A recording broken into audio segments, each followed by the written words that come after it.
Hi friends, ನಾನಿವತ್ತು ಮಂಡ್ಯ ಸ್ಟೈಲಲ್ಲಿ ಮೊಟ್ಟೆ ಕೋಳಿ ಸಾಂಬಾರನ್ನ ಹೇಗೆ ಮಾಡೋದು ಅಂತ ತಿಳಿಸ್ಕೊಡ್ತಾ ಇದ್ದೀನಿ. ಮೊದಲಿಗೆ ಮೆಣಸಿನ್ಕಾಯಿ, ಕೊತ್ತಂಬರಿ ಸೊಪ್ಪು, ಪುದೀನ ಮತ್ತು ಈರುಳ್ಳಿ, ಶುಂಠಿ, ಬೆಳ್ಳುಳ್ಳಿ, ಕಾಳುಮೆಣಸು ಎಲ್ಲನೂ ರುಬ್ಕೊಳ್ಬೇಕು.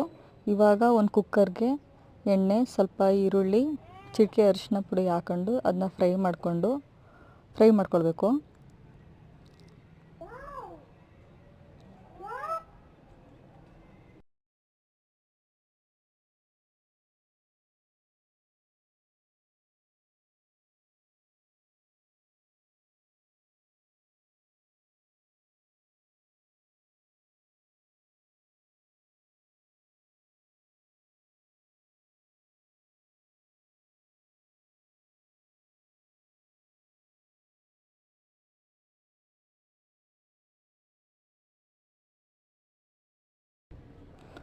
ಫ್ರೈ ಆಗಿದ ನಂತರ ಇವಾಗ ಎಲ್ಲ ಮಾಂಸನ ಹಾಕ್ಕೊಳ್ಬೇಕು. ಮೊಟ್ಟೆ ಬಿಟ್ಟು ಎಲ್ಲ ಮಾಂಸನ ಹಾಕ್ಕೊಳ್ಬೇಕು. ಲಾಸ್ಟಲ್ಲಿ ಕುದಿ ಬಂದಾದಮೇಲೆ, ಅಂದರೆ ಸಾಂಬಾರೆಲ್ಲ ಆದಮೇಲೆ ಮೊಟ್ಟೆನ ಹಾಕ್ಕೊಳ್ಬೇಕಾಗುತ್ತೆ. ಎಲ್ಲ ಮಾಂಸನ ಹಾಕ್ಕೊಂಡು ಅದನ್ನು ಚೆನ್ನಾಗಿ ಮಿಕ್ಸ್ ಮಾಡ್ಕೊಳ್ಬೇಕು. ನಂತರ ಅದರಲ್ಲಿ ಚಿಕನಲ್ಲೇ ಸ್ವಲ್ಪ ನೀರು ಬಿಟ್ಕೊಳ್ಳುತ್ತೆ. ನೀರು ಬಿಟ್ಟು ಅದೆಲ್ಲ ಕುರ್ಗಾದ್ಮೇಲೆ ಸ್ವಲ್ಪ ಈ ಥರ ಎಣ್ಣೆ ಬಿಟ್ಕೊಳ್ಳುತ್ತೆ ಚಿಕನಲ್ಲಿ. ಅದು ಎಣ್ಣೆ ಇದಾದಮೇಲೆ ನಾವು ರುಬ್ಕೊಂಡಿರೋಂಥ ಮಸಾಲೆ ಪದಾರ್ಥನ ತೆಗೆದು ಹಾಕ್ಕೊಂಡು ಅದನ್ನು ಚೆನ್ನಾಗಿ ಮಿಕ್ಸ್ ಮಾಡಿಕೊಂಡು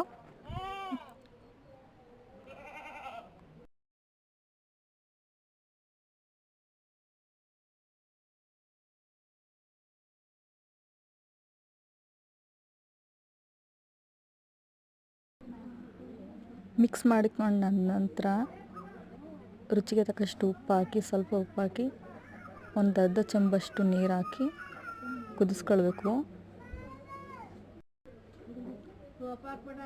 ಇವಾಗ ಇದು ಕುದಿ ಬಂದಿದೆ.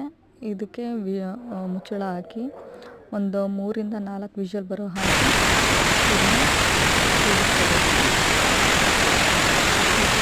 ಕೂಗಿ ಬಂದಿದೆ. ಇದಾದ ನಂತರ ಈಗ ಮಸಾಲೆಗೆ ರುಬ್ಕೊಳ್ಬೇಕು. ಮೊದಲಿಗೆ ಕಾಯಿ, ಸ್ವಲ್ಪ ಈರುಳ್ಳಿ, ಚಕ್ಕೆ, ಲವಂಗ ಮತ್ತು 1 ಟೊಮೊಟೊ. ಬೇಕಾದರೆ ನೀವು ಇದಕ್ಕೆ ಗಸಗಸೆನೂ ಕೂಡ ಹಾಕೊಳ್ಬೋದು. ಗಸಗಸೆ ಇರಲಿಲ್ಲ, ನಾನು ಹಾಕ್ಕೊಂಡಿಲ್ಲ. ಮತ್ತು ಚಕ್ಕೆ, ಲವಂಗ ಮತ್ತು ಸಾಂಬಾರು ಪುಡಿ ಮತ್ತು ಹುರ್ಗಡ್ಲೆ ಹಾಕ್ಕೊಂಡು ರುಬ್ಕೊಳ್ಬೇಕು.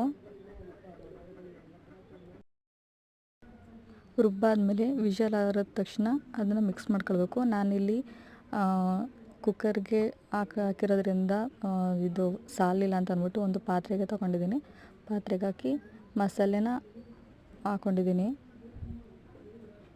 ಮಸಾಲೆಗೆ ಹಾಕ್ಕೊಂಡು ಅದು ಕುದಿ ಬಂದು ಸ್ವಲ್ಪ ಉಪ್ಪು ಹಾಕಿ ಬೇಯಿಸ್ಕೊಂಡ್ರೆ ಸಾಂಬಾರು ರೆಡಿ.